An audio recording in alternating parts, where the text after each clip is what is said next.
Hello and welcome to the Osteo and Physio YouTube channel. For today's video we are going to be looking at lateral epicondylitis, more commonly known as tennis elbow.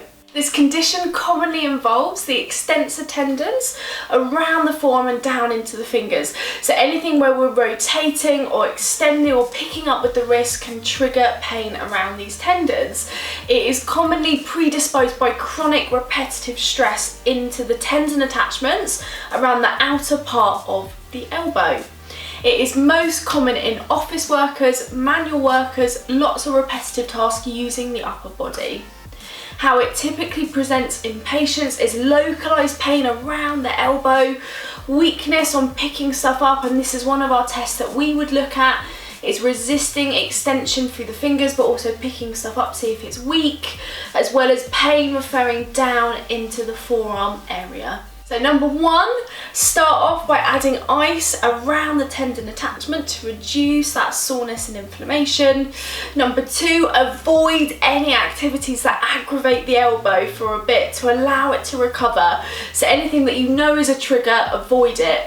Number three, you can also add a brace around, so bracing just below, so you're putting less pressure on the tendon attachment and you're getting the area moving and allowing it to recover. Number four, we want to look at movement through the elbow, so regaining that full range of motion.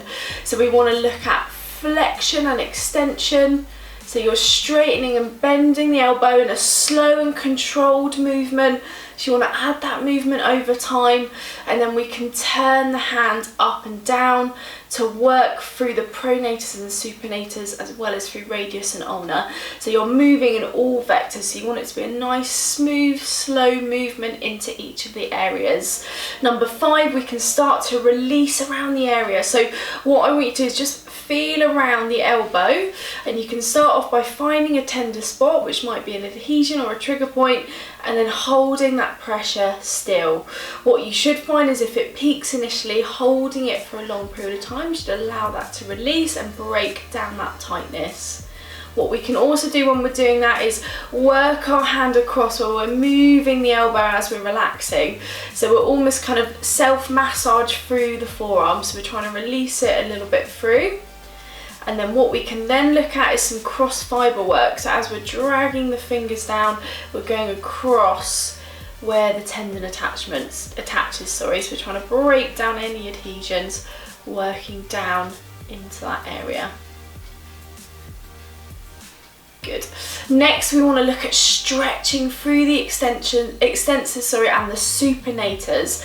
So what we're going to do is turn the hand down, clasp around the wrist, and as we straighten the arm, we're going to bend the wrist, and we're holding that for about 20 to 30 seconds. So a really nice long deep stretch into the area, so holding it really nice and still, feeling that stretch down. Again, with each bit, add it on over time, and if I show you from the side, again you see pulling it forward, so we're stretching it forward as we're doing it, holding for about 20 to 30 seconds. Next, we want to eccentrically work the extensor tendon. So if I just show you without any weight initially, having the arm out straight, as you're going to lift up, so you're going to assist the concentric contraction, and then you're going to allow the hand to drop. So you see that again, you're lifting it up and then allowing the hand to drop. So if I use can of beans,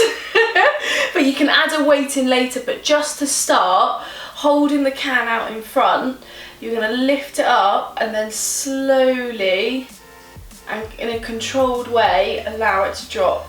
So lift up, and again, as soon as you can do this and it feels comfortable, of course, you know, you can add more weight later, but we're just going to let that drop just like that.